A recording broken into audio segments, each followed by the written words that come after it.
에너지 사용과 환경에 대해서 한번 해봅시다. 자, 첫 번째 학습 목표로는 에너지 사용 과정에서 열이 발생하는 것, 이 열이 발생하는 것을 설명할 수 있다. 두 번째, 화석연료 사용 과정에서 벌어지는 열 에너지가 있어요. 이 열 에너지로 인해서 열 에너지 이용 효율이 낮아지는 것에 대해서 알 수 있다. 마지막으로 열을 높이는 것, 열 효율을 높이는 것이 사회적으로 어떤 의미가 있는지 설명할 수 있다. 앞에 제목을 보면 이 사용과 환경에 대한 이야기이기 때문에 이런 부분들을 같이 보면 좋을 것 같습니다. 자, 넘어가서 저탄소 인증 마크가 있어요. 이런 마크를 본 적이 있을 건데 이 마크는 어떤 제품에 붙어 있느냐? 탄소 배출량이 종류가 동일한 제품의 평균 배출량보다 적은 제품에 이런 마크가 붙게 되어 있습니다. 자, 이 마크를 붙어 있는 제품을 사용해라 라고 권장하는데 그 이유는 무엇인가 라는 부분에 대해서 한번 생각해 봐야 되겠죠. 당연히 저탄소 제품이니까 저탄소 인증 제품에 저탄소 인증 마크를 붙인다 라는 건 그만큼 탄소 배출량이 적다라는 걸 이야기합니다. 자, 그러면 탄소 배출량이 적다라는 건 뭐가 좋은가? CO2가 적게 배출된다는 건 이 CO2가 대표적인 온실기체입니다. 자, 따라서 이런 온실기체의 사용량을 줄일 수 있기 때문에 무엇이 좋으냐? 우리는 지구 온난화를 늦출 수 있다. 이런 점이 좋겠다, 그죠? 자, 그래서 이런 것들을 한번 봐놓으면 좋을 것 같고 넘어가 봅시다. 넘어가 보면 에너지의 종류가 나옵니다. 에너지 종류. 자, 에너지 종류를 하기에 앞서서 에너지는 무엇이냐라고 한다면 일을 할 수 있는 능력이 된다라는 거예요. 자, 어떤 높이에 쇳덩어리가 있어요. 바닥에 못이 하나 박혀 있어. 살포시 박혀 있어요. 자, 이 쇳덩어리가 높이를 가지고 있기 때문에 위치 에너지를 가지고 있다, 그죠? 자, 이 위치 에너지는 어떻게 되냐? 떨어지면 이 못을 때려서 못이 바닥에 박힐 수 있도록 만들어준다, 그죠? 그래서 못에 일을 해줬다 해서 에너지가 일이 된다라는 걸 알 수 있습니다. 그래서 에너지는 일을 할 수 있는 능력이라고 부르고 그 중에 에너지 종류 8가지, 우리 교과서에는 7가지가 나옵니다. 동아 출판과 같은 몇몇 교과서는 8가지가 나와요. 자, 이 8개, 7개, 우리 교과서가 한 개를 덜 가르쳐 주는 게 아니고 역학적 에너지를 2개로 나눌 수 있다, 그죠? 하나는 운동 에너지, 하나는 위치 에너지. 자, 그래서 운동 에너지, 위치 에너지, 전기 에너지, 화학 에너지, 핵 에너지, 열 에너지, 소리 에너지, 빛 에너지 이렇게 나눠질 수 있다라는 걸 알 수 있을 거고, 자, 그 중에 화학 에너지라는 게 있습니다. 이 화학 에너지는 화학 물질 속에 저장되어 있는 에너지를 화학 에너지라고 부릅니다. 자, 대표적인 예시로 이런 석유, 석탄, 천연가스와 같은 우리가 일반적으로 알고 있는 화석 연료가 여기에 해당하는 게 되겠죠. 자, 여러분들이 먹는 밥 또는 과자와 같은 간식 이런 것들도 전부 화학 에너지가 될 수 있습니다. 자, 두 번째 핵 에너지에 대해서 나왔다, 그죠? 이 핵 에너지는 무엇이냐라고 한다면 원자력 발전에 주로 이용이 되며 방사선 치료에도 이용을 하고 있다라는 걸 기억할 수 있겠죠. 자, 밑에 그림은 우리 교과서에 있는 건데 한번 봐두면 좋을 것 같습니다. 자, 넘어가서 에너지 전환과 보존이라는 제목의 단원이 나옵니다.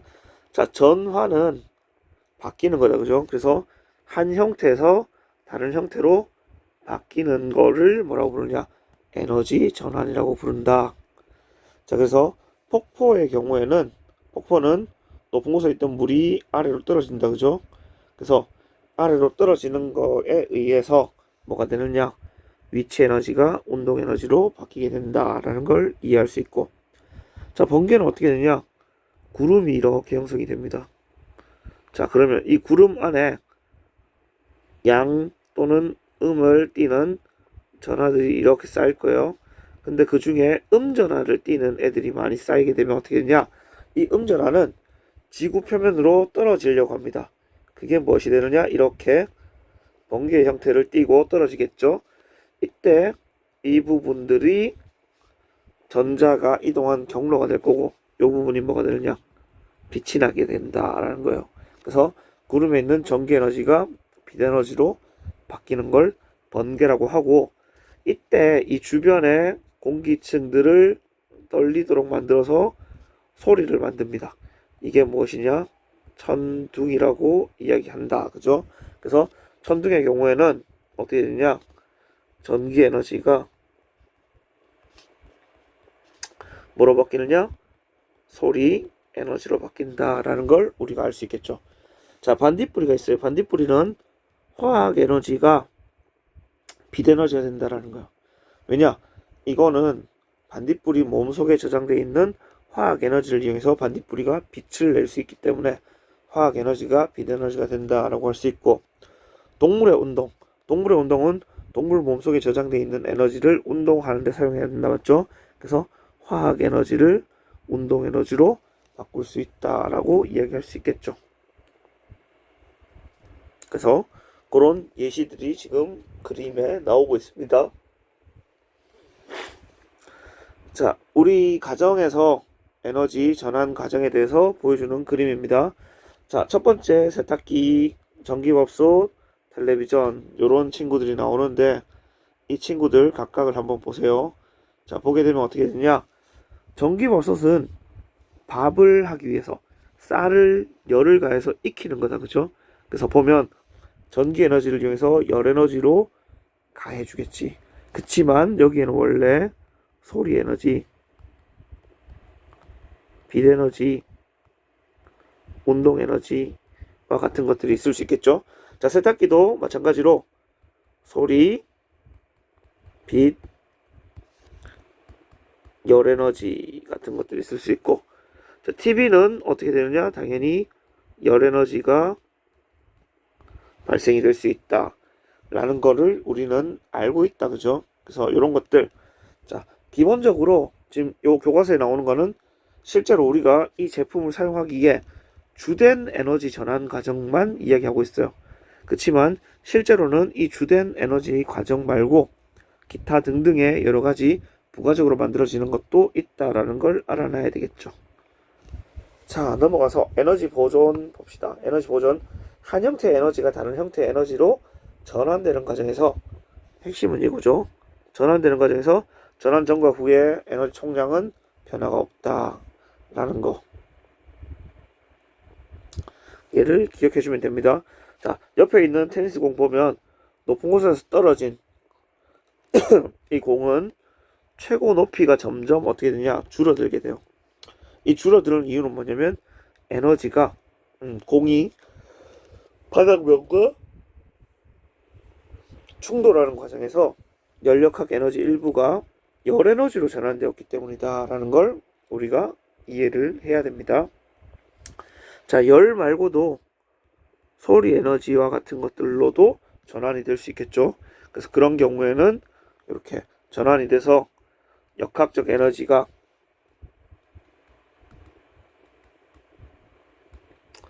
줄어들게 되겠죠. 그 줄어든 만큼이 이렇게 위치 에너지, 최고점의 위치 에너지로 바뀌게 될 거니까 당연히 바뀔 수 있다라는 걸 기억해 놓읍시다. 자, 두 번째 말고 다음은 우리 교과서에 나오는 게 청소기의 에너지 전환 과정에 대해서 나옵니다. 자, 청소기를 작동하게 되면 소리와 따뜻한 바람이 발생한다라는 걸 여러분들은 경험적으로 알고 있어요. 자, 그렇기 때문에 어떻게 되냐? 얘는 전기 에너지를 공급해 준다, 그쵸? 그래서 이 공급받은 전기 에너지를 가지고 운동과 소리와 열 에너지로 바꾸게 된다. 따라서 얘는 에너지 보존 차원에서 본다면 공급한 전기 에너지가 사용한 전체 에너지의 합과 같다라는 걸 알 수 있다라는 거고, 넘어가 봅시다. 넘어가서 에너지 보존 법칙을 다시 한번 정리하면 얘는 전환될 때 전환되기 전과 전환된 후의 에너지 총량은 같다. 그래서 에너지 총량은 항상 동일하다라는 결론을 얻을 수가 있게 되겠죠. 자, 스스로 확인하기 보면 첫 번째, 물질이 가지고 있는 에너지의 종류는 무엇이냐? 석유, 석탄, 천연가스는 화학 에너지다. 그죠?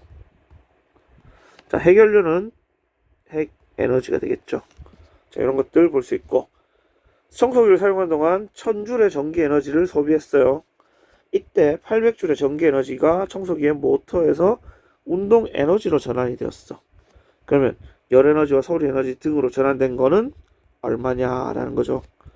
자, 그럼 공급 1000줄이 800줄 플러스 뭐 얼마냐 요 네모니까 따라서 200줄의 에너지를 만들어냈다라는 걸 우리가 알 수 있게 되겠죠.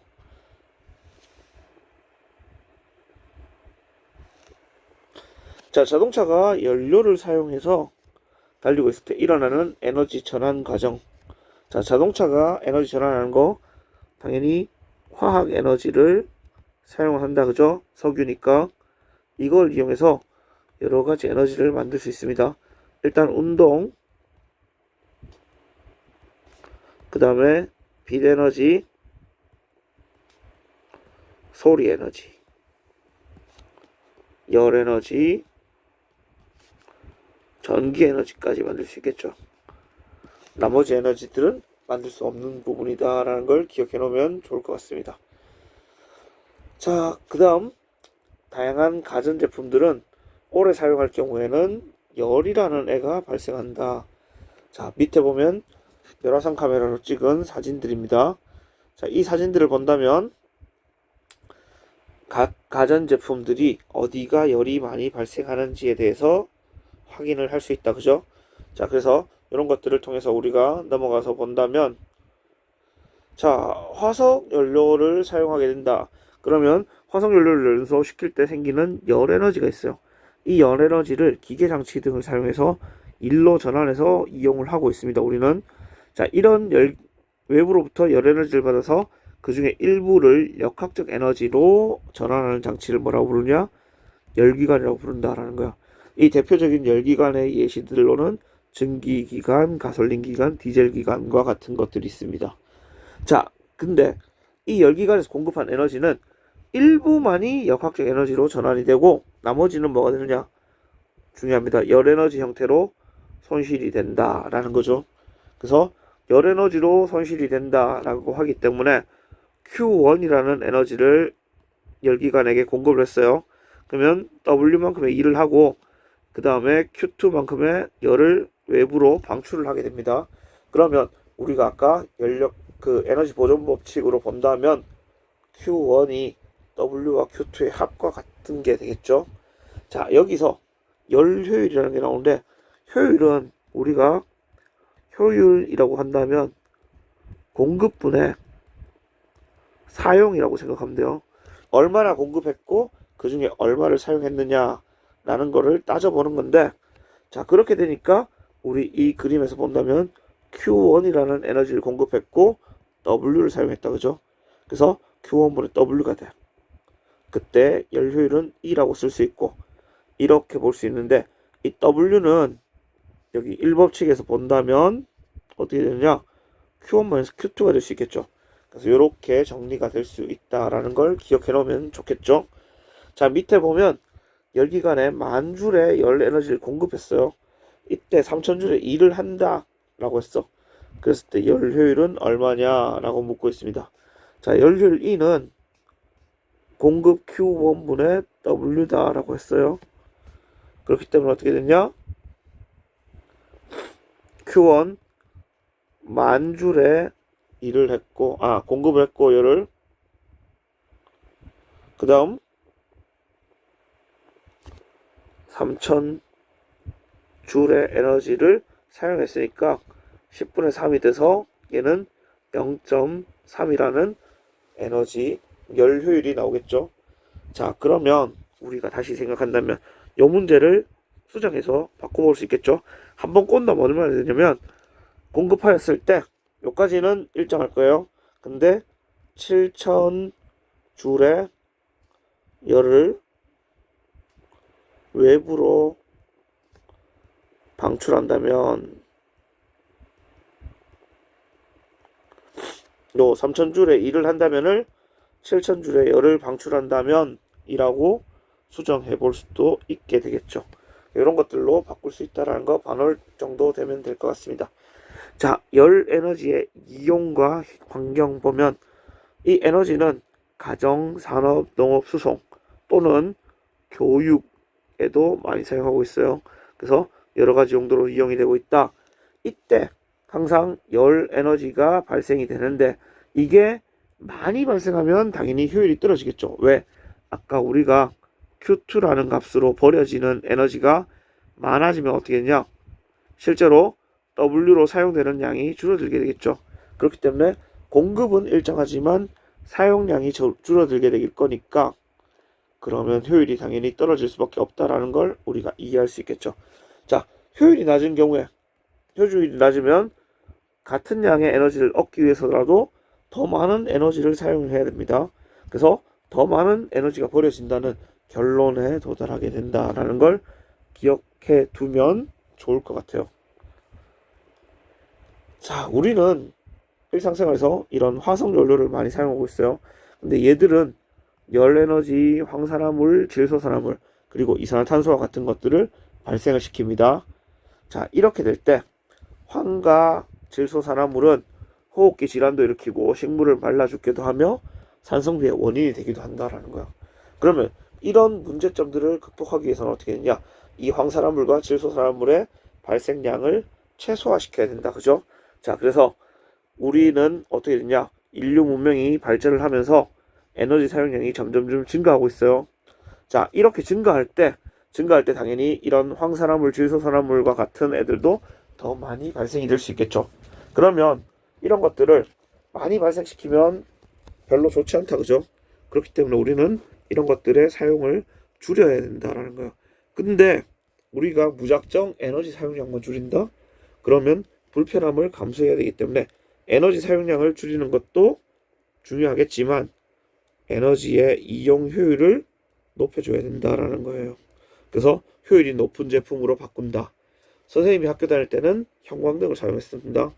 하지만 지금 현재 우리 교실에는 LED 등을 사용한다. 그죠? 이런 것들도 어떻게 보면 에너지 이용 효율을 높이기 위한 노력이 될 수 있겠죠. 자, 그래서 이런 과정들을 거치게 되면 지금 현재 우리 지구가 문제가 발생이 됐는데 그 문제들이 뭐냐? 알래스카에 있는 시시마레프 섬, 북극곰, 한반도의 아열대 기후가 확장이 되는 것들, 이런 교과서 예시들이 있습니다. 자, 첫 번째 알래스카를 보면 알래스카 같은 경우는 눈과 얼음으로 덮인 지역이에요. 하지만 요 그림을 본다면, 요 사진을 본다면 어디를 봐도 눈과 얼음이 없어.